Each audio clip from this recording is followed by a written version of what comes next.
कुछ सप्ताह north east में, विशेषकर मणिपुर में और हिंदुस्तान के भी अन्य कुछ भागों में, लेकिन विशेषकर मणिपुर जो हिंसा का दौर चला, कई लोगों को अपना जीवन खोना पड़ा, मां बेटियों के सम्मान के साथ खिलवाड़ हुआ। लेकिन कुछ दिनों से लगातार शांति की खबरें आ रही हैं। देश मणिपुर के लोगों के साथ है। देश मणिपुर के लोगों को पिछले कुछ दिनों से जो शांति बनाए रखी है, उस शांति के पर्व को आगे बढ़ाए और शांति से ही समाधान का रास्ता निकलेगा। और राज्य और केंद्र सरकार मिलकर के उन समस्याओं के समाधान के लिए भरपूर प्रयास कर रही है, करती रहती है। आज परिवारवाद और तुष्टीकरण, इसने देश का बहुत बड़ा दुर्भाग्य किया। अब लोकतंत्र में ये कैसे हो सकता है कि पॉलिटिकल पार्टी, और मैं विशेष बल दे रहा हूं पॉलिटिकल पार्टी, आज मेरे देश के लोकतंत्र में एक ऐसी विकृति आई है जो कभी भारत के लोकतंत्र को मजबूती नहीं दे सकती। और वो क्या है बीमारी? परिवारवादी पार्टी। और उनका तो मंत्र क्या है? Party of the family, by the family and for the family. इनका तो जीवन मंत्र यही है कि उनकी पॉलिटिकल पार्टी, उनका राजनीतिक दल परिवार के द्वारा और परिवार के लिए परिवारवाद और भाई भतीजावाद प्रतिभाओं के दुश्मन हो, योग्यता को नकारते हैं, सामर्थ्य को स्वीकार नहीं करते हैं। और इसलिए परिवारवाद इस देश के लोकतंत्र की मजबूती के लिए उसकी मुक्ति जरूरी है। सर्वजन हिताय सर्वजन सुखाय, हर किसी को हक मिले इसलिए, और सामाजिक न्याय के लिए भी ये बहुत जरूरी है। उसी प्रकार से तुष्टीकरण ने सामाजिक न्याय का सबसे बड़ा नुकसान किया। अगर सामाजिक न्याय को तबाह किसने किया है तो ये तुष्टीकरण की सोच, तुष्टीकरण की राजनीति, तुष्टीकरण का सरकारी योजनाओं का तरीका, इसने सामाजिक न्याय को मौत के घाट उतार दिया।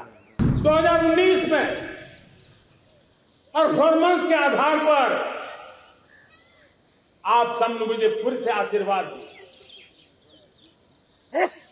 परिवर्तन का वादा मुझे ले आया, परफॉर्मेंस मुझे दोबारा ले आया।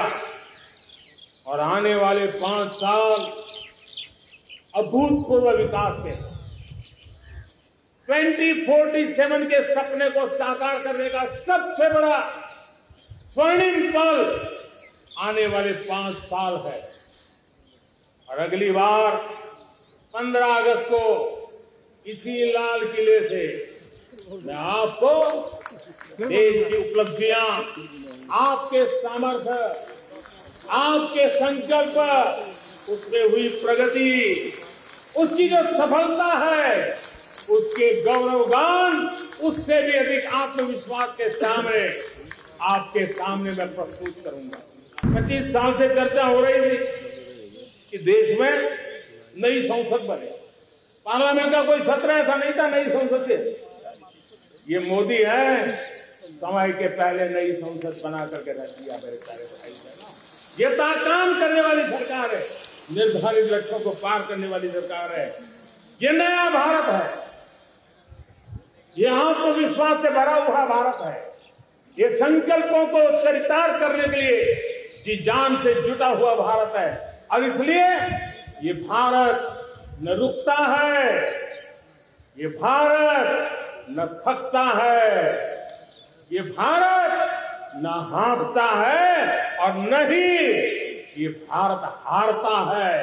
साथियों, मैं 1000 साल पहले की बात इसलिए कह रहा हूं, मैं देख रहा हूं फिर एक बार देश के सामने एक मौका आया।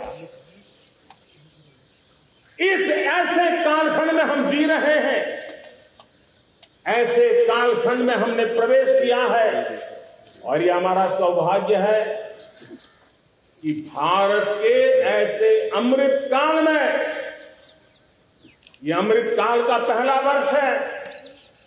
या तो हम जवानी में जी रहे हैं या हम मां भारती की गोद में जन्म ले चुके हैं।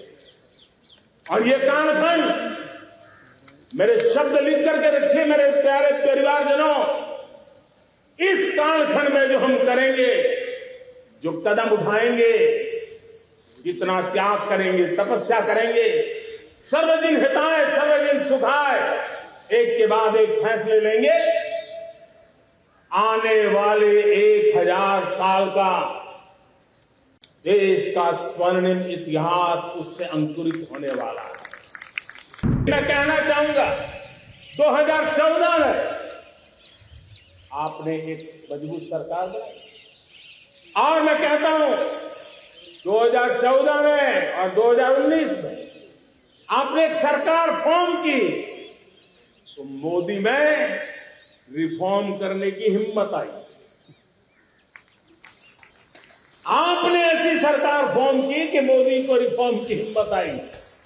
और जब मोदी ने एक के बाद एक रिफॉर्म किए तो मेरे ब्यूरोक्रेसी के लोग, मेरे लाखों हाथ पैर हिंदुस्तान के कोने कोने में सरकार के हिस्से के रूप में काम कर रहे हैं, उन्होंने ब्यूरोक्रेसी ने ट्रांसफॉर्म करने के लिए, परफॉर्म करने की जिम्मेवारी बखूबी निभाई और उन्होंने परफॉर्म करके दिखाया और जनता जनार्दन जुड़ गई तो वो ट्रांसफॉर्म होता भी नजर आ रहा है। और इसलिए रिफॉर्म, परफॉर्म, ट्रांसफॉर्म, ये कालखंड अब भारत के भविष्य को गढ़ रहा है। मेरे प्यारे परिवारजनों, जब देश में गरीबी कम होती है तो देश की मध्यम वर्ग की ताकत बहुत बढ़ती है। और अगर दुनिया में, और मैं आपको विश्वास दिलाता हूं, आने वाले 5 साल में मोदी का गारंटी है, देश पहले 3 वैश्विक इकोनॉमी में अपना जगह ले लेगा। आज देश में G20 समिट के मेहमान नवाजी का भारत को अवसर मिला। अब पिछले 1 साल से हिंदुस्तान के हर कोने में जिस प्रकार से G20 के अनेक ऐसे आयोजन हुए, अनेक कार्यक्रम हुए, उसने देश के सामान्य मानवीय के सामर्थ्य को विश्व को परिचित करा दिया, भारत की विविधता का परिचय कराया है। भारत की डायवर्सिटी को दुनिया अचंभे से देख रही है और उसके कारण भारत के प्रति आकर्षण बढ़ा। कोरोना काल के बाद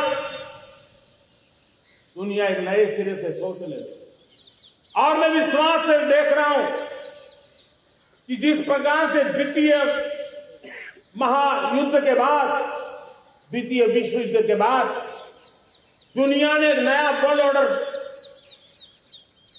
आकार लिया था, मैं साफ साफ देख रहा हूं कि कोरोना के बाद एक नया विश्व ऑर्डर, एक नया ग्लोबल ऑर्डर, एक नया जियोपॉलिटिकल इक्वेशन, ये बहुत तेजी से आगे बढ़ रहा है। जियोपॉलिटिकल इक्वेशन की सारे व्याख्याएं बदल रही है, परिभाषाएं बदल रही है। और मेरे प्यारे परिवारजनों, आप गौरव करेंगे, बदलते हुए विश्व को शेप देने में आज मेरे 140 करोड़ देशवासियों आपका सामर्थ्य नजर आ रहा है। आप निर्णायक मोड़ पर खड़े हैं और कोरोना काल में भारत ने जिस प्रकार से देश को आगे बढ़ाया, दुनिया ने हमारे सामर्थ्य को देखा। जब दुनिया के सप्लाई चेन तहस नहस हो गई, बड़ी बड़ी अर्थव्यवस्था पर दबाव था, उस समय भी हमने कहा था हमें विश्व का विकास देखना है तो मानव केंद्रीय होना चाहिए, मानवीय संवेदनाओं से भरा हुआ होना चाहिए, और तब जाकर के समस्याओं का सही समाधान निकालेंगे। और कोविड ने हमें सिखाया है, यह हमें मजबूर किया है, लेकिन मानवीय संवेदनाओं को छोड़ करके हम विश्व का कल्याण नहीं कर सकते। चलता चलाता काल चक्र, चलता चलाता काल चक्र, अमृत काल का भाल चक्र, चलता चलाता काल चक्र, अमृत काल का हाल चक्र। सबके सपने, सबके सपने अपने सपने, सबके सपने अपने सपने, पनपे सपने सारे, सबके सपने अपने सपने, पनपे सपने सारे। वीर चले, वीर चले, वीर चले, वीर चले, चले युवा हमारे, वीर चले, वीर चले, चले युवा हमारे। नीति सही, नीति सही, रीति नहीं, नीति सही, रीति नहीं, गति सही, गति सही, राह नहीं, गति सही, राह नहीं। चुनो, चुनो चुनौती, चुनो चुनौती सीना तान, चुनो चुनौती सीना तान, जग में बढ़ाओ देश का नाम।